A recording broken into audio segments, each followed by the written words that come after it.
Oh my goodness, Tangent. Thank you so much for the $5 donation. Thank you for the $5 tip. Thank you. Thank you. That is really, really sweet and I appreciate it. Thank you, thank you. Thank you, Tangent. Thank you. Let me know if there's a redeem that you would like. And I will do it for you. Thank you very much. You're very kind.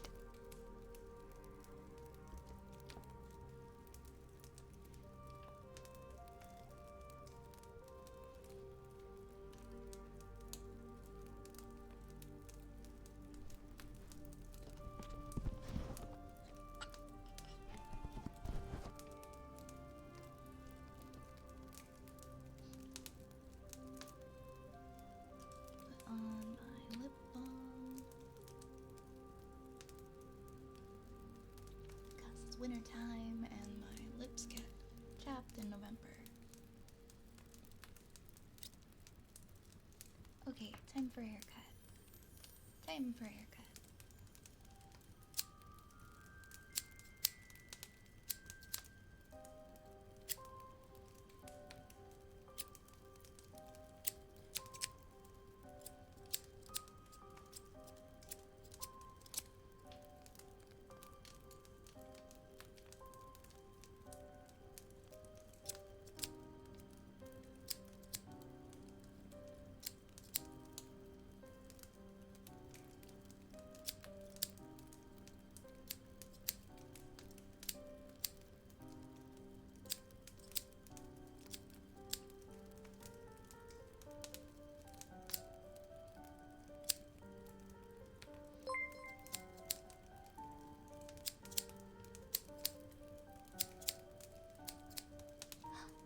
Kyoko! Kyoko! Asura, thank you so much for the 10 gifted. Thank you very much. Oh my goodness. Thank you. Thank you so much for adding more time to the Viathon and 10 more points to the Viathon. And let me get your name on the model, my friend. Thank you so much. Thank you so much. Thank you. Thank you. Thank you. Thank you. And thank you, Raze, for updating the timer. We have an issue with our timer that it doesn't like to update properly for like multipliers for gifted subs. So no matter what, it will always count them as one. And so Raze goes in and he adds the other ones and the time and the points whenever something happens.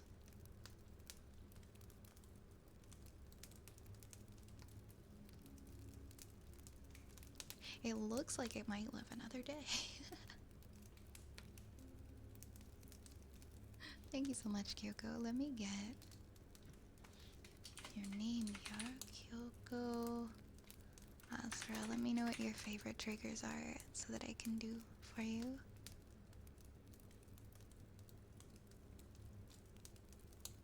Hey, Ocarina. So this is the day. No, today it's not ending. As I said, I only go up to 5-hour streams, and I did 5-hour stream yesterday, day before, today. So we've got about 40 more minutes and like 56 minutes on the timer. So technically, it's not gonna end today.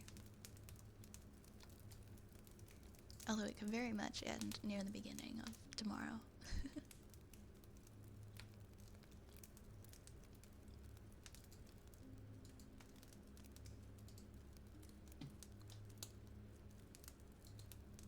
I guess, or tomorrow or Tuesday. Actually, I don't know if there will be stream tomorrow. I don't usually do streams on Mondays, but we will see. I have to put out the schedule. I've been doing 5 streams a week. So Monday and Thursday are probably gonna be my days off.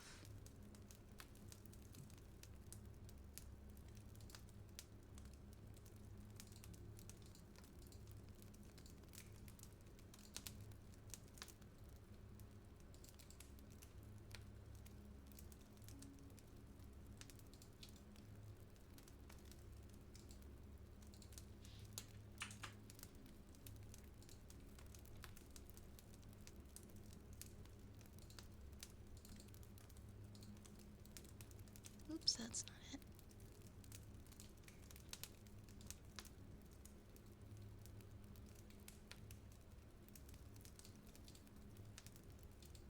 Like, all my items are just people's names. There you are. Thank you so much. Okay, let me read, see if I missed any messages in the chat. What's a good 5-minute story that you've done before? Oh, were you thinking of redeeming a story tangent? I've been reading like Dr. Seuss stories recently. Those are usually not too long. I'm trying to think of a good one I've read before. Do we have a favorite? Do we have a favorite story I've read? Because I'm not sure. I'm not sure. I'm drawing a blank right now. What's a good, cozy 5-minute story? You feel free, if you have one you'd like to pick, like, please let me know if there's like a specific, yeah, like Brothers Grimm, like a fable. I would love to do a fable. We can do that. I'm just gonna finish up this haircut redeem that I think it was about like 1 minute into it, and then we'll do a story for you, and then we'll do tuning forks for Kyoko. Hey, Hamburger and Gerald. Hey guys, how goes it? How goes it? Yeah, I'll be here until the 5-hour mark tonight. I'm going to bed late again.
7 ravens.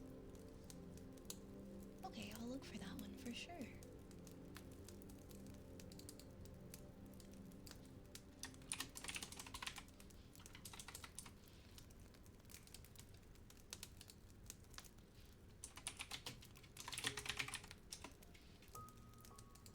I don't know if I've heard that one before.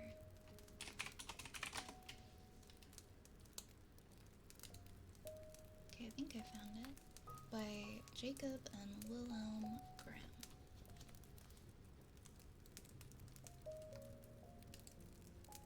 Just making sure I have the right one.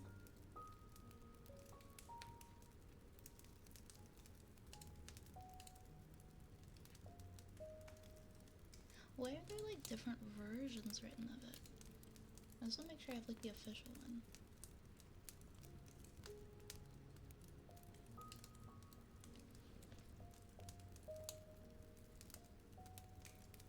I think this University of Pittsburgh one is probably the official one.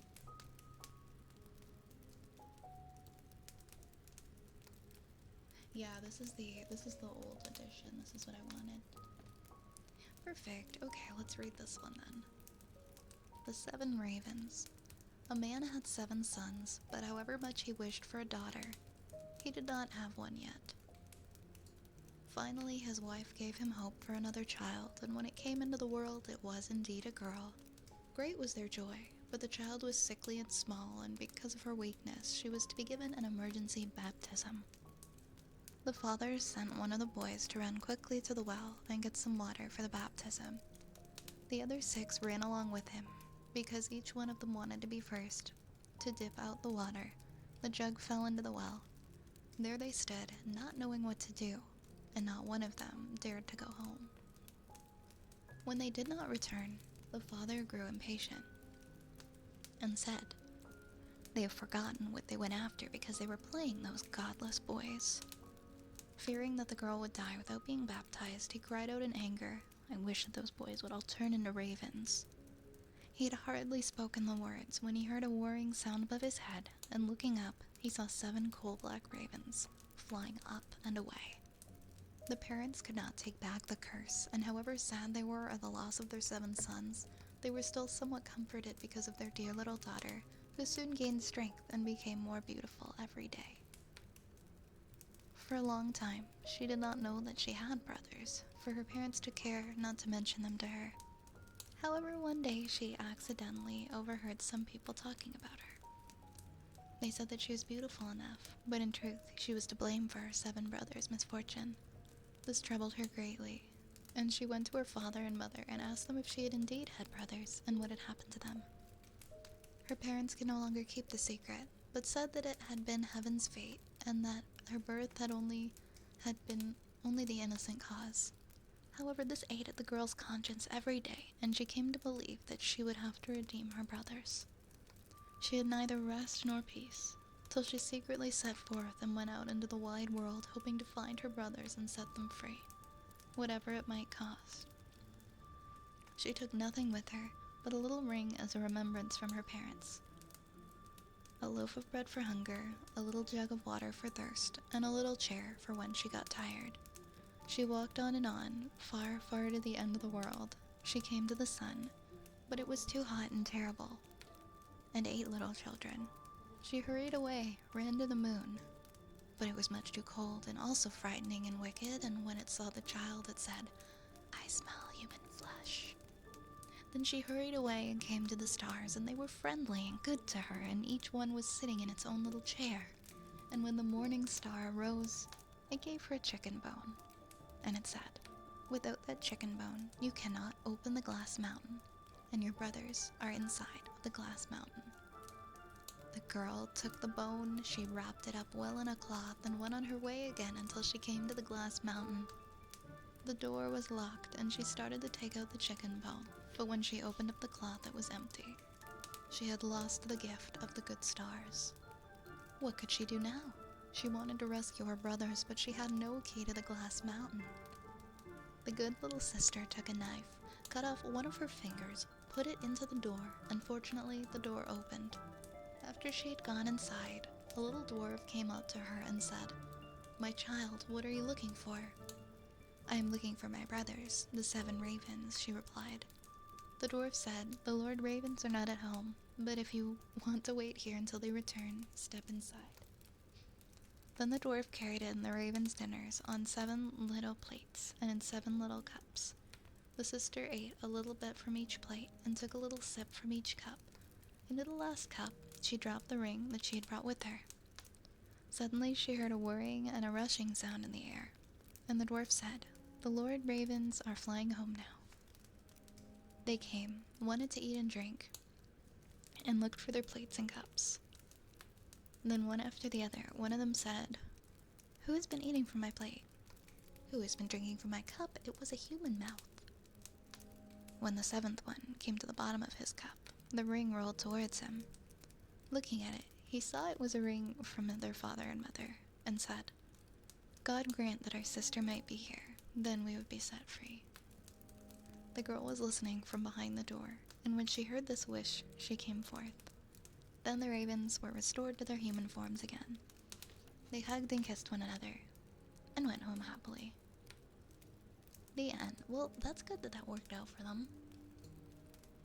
See, like, people don't take enough risks when writing children's stories anymore. Like, that was such a wild ride from start to finish.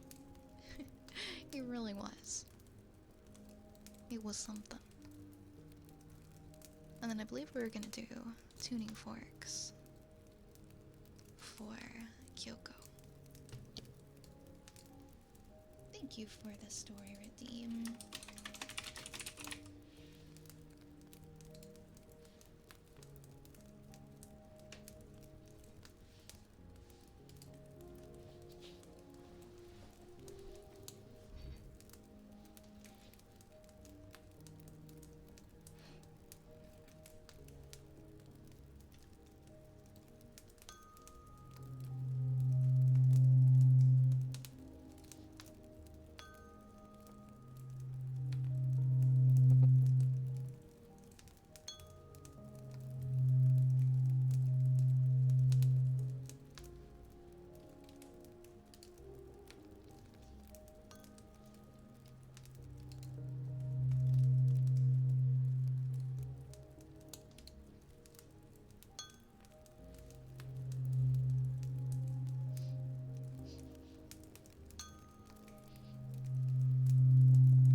Thank you so much for the follow. Welcome on in. Welcome, welcome. Mwah, mwah, mwah, mwah. Welcome on in, Mega Man. Hey, Echo. Hey, Echo. How's it going? Welcome on in.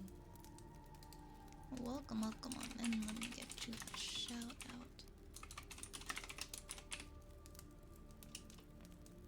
There we go.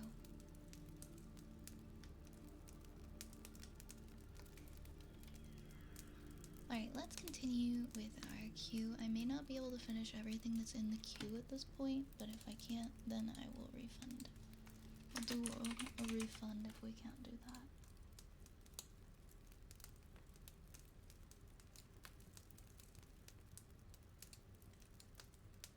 Because we got about 15 minutes left of the stream, I think.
Wait, I want to ask who?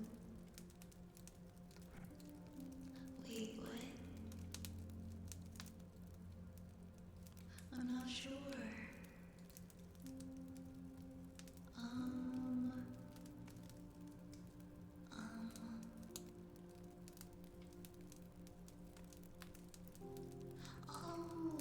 Oh my goodness, wait. Wait. Oh my god, no way. Oh my god, Raze, did you contact that? That's amazing. Hello? I love all this Legos. Oh my gosh, guys, so Mega Man 16 is actually the creator of the Big Buck Bunny Screwcle model on the Steam Workshop that we've been using for like the last 2 years. and Raze reached out to them. Oh my god, thank you for coming. I'm in like the presence of, I'm having like a moment. I'm having a moment. Oh my gosh. Thank you so much for creating this model. It has brought me so much joy. As you can probably tell.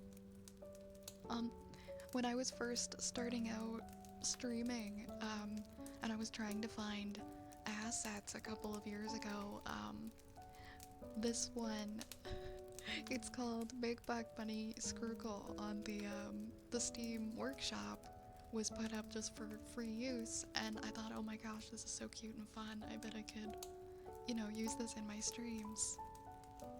And it's just so funny, like how big of a part, how big of a role it ended up playing. Yeah, oh my gosh. Okay, Mega Man, your model is so loved here. Like people love him. You have no idea, like people love him so much. This was like an absolutely joke model I made like an hour or two as a challenge. I love that someone is actually using it. Oh my gosh. Well, I love him very much, and he's very loved and very important here, and so many people appreciate your work, and I want you to know that. And Raze, thank you so much for reaching out to Mega Man.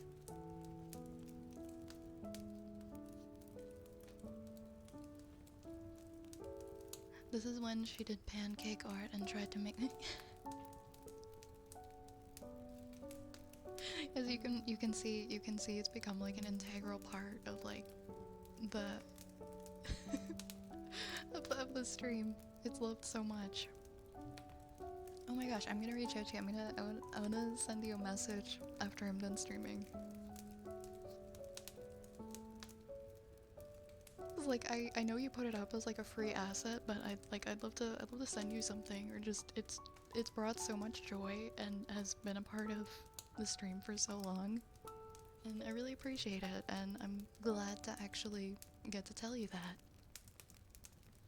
How much joy your model brought to us. So thank you for listing that on the Steam Workshop. That was actually like 9 days before I first started doing this stream, so the timing's kind of funny.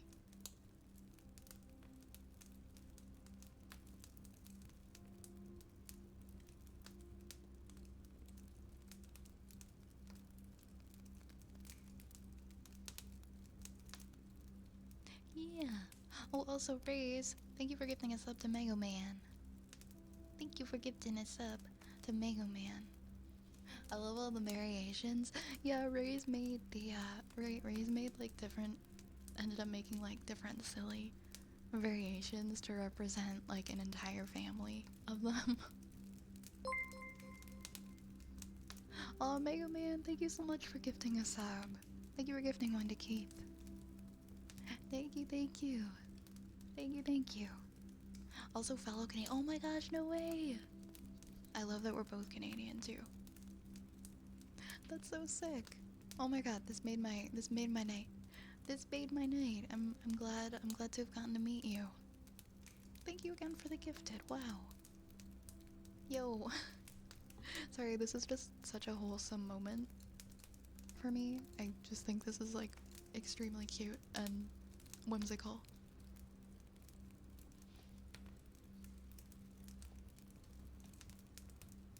Also, I see that wait. Hold on, where did it go? I had this. Oh. There you are. I'm gonna follow you on Twitch. I see you stream as well sometimes.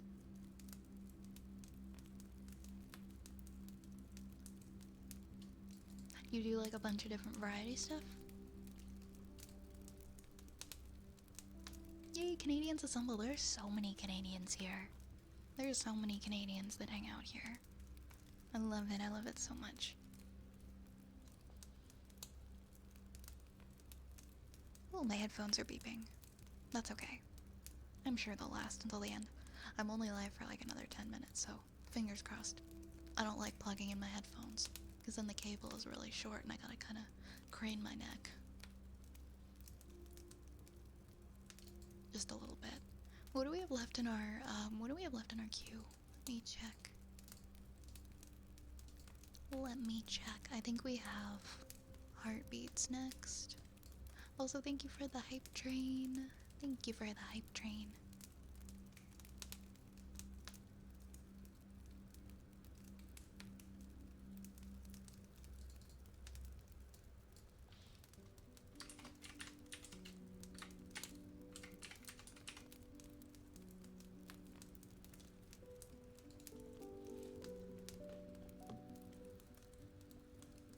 I used to stream a lot more, but as of like 2020ish, I just swapped to doing like off streams or collabs. Usually on the longer side if it's just me. I see. That's really cool. Do you still make models? I know you said that you made this one initially just as something funny to do. But do you still make things like that? Like assets and things on Steam? Thank you so much for the bits, Echo. Thank you, thank you.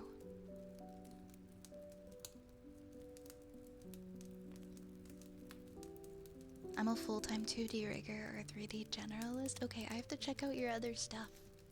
I need to check out your other stuff. That's amazing that you've been able to make that a full-time thing for yourself. I can't imagine it's easy. Well, thank you so much for stopping in. Absolutely made my night. It's really nice to meet you. Yo, Larcade, thank you for the 5 gifted. Larcade, what the heck? Larcade, what are you doing? What are you doing? Thank you so much.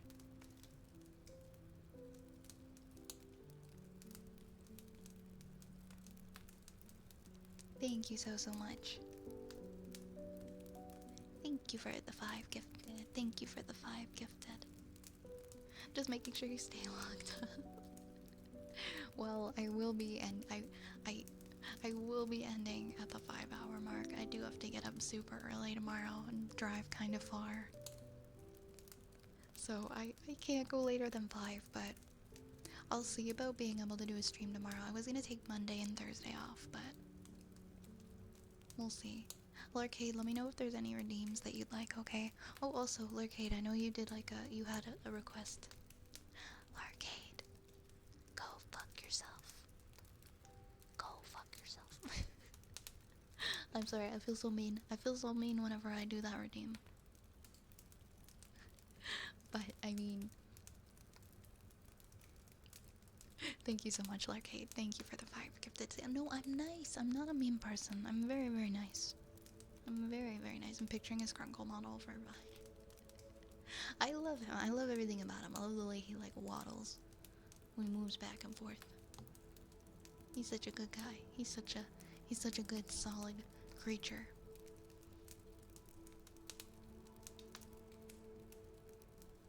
I think I'm gonna do... Oh my goodness. So I have quite a few things in here. Do you have any, I'm gonna do heartbeats, but, Larcade, since you just gifted, I'm gonna let you, like, if you have, before, do you have any requests at all? Because I will do your requests first. A, B, C, D, E, F, G, H, I, J, K, L. I know I have Larcade in here. I do.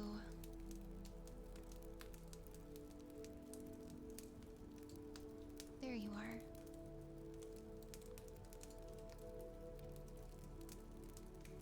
Yeah, I can do some humming during the heartbeats. Let's do that. And then I think everything else that's in the redeems, I'm probably gonna refund. Because I did not realize it's getting so late. It's getting pretty late.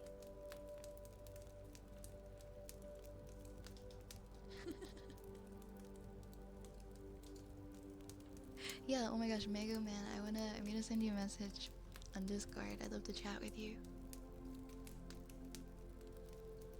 I'm gonna do one last thing, I guess, for tonight. I'm gonna do heartbeats and humming, and then that'll probably be the end of the stream for tonight. And then I'm gonna take a look at my schedule, figure out which 5 days I'm doing next week. Mondays and Thursdays are usually off.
Alright, my friends.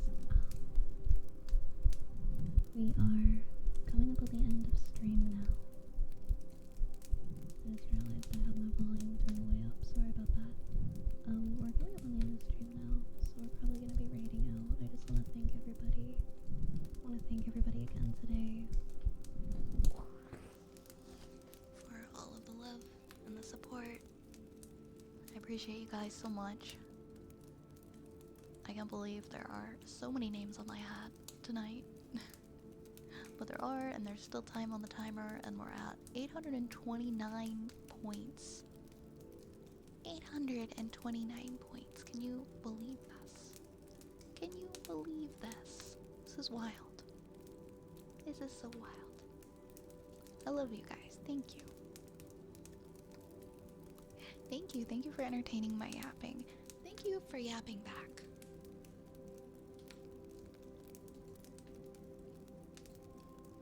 really been enjoying being back and spending so much time here with you guys. Thank you, Morples. Thank you, Arnamo.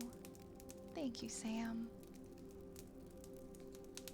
Alright, if you would like to join in on the raid, here is a follower only one in case you don't have the sub emotes. And then here's some sub ones. If you'd like to join, we are going to be raiding the very lovely Spoons tonight. One of my favorite creators on this platform. She's so sweet. She's so kind and so lovely.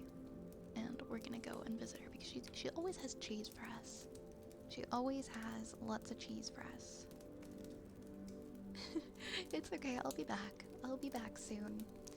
Keep an eye out on Discord, and if you follow me on any of the other platforms, I'll link them here. I'll be posting a schedule for next week quite soon. I'm gonna see you guys very soon, okay? Please take care of yourselves. If you haven't drank water in a while, please make sure to go and drink your water. And take good care of you. And I'll see you really soon, okay? Good night, everybody. Mwah.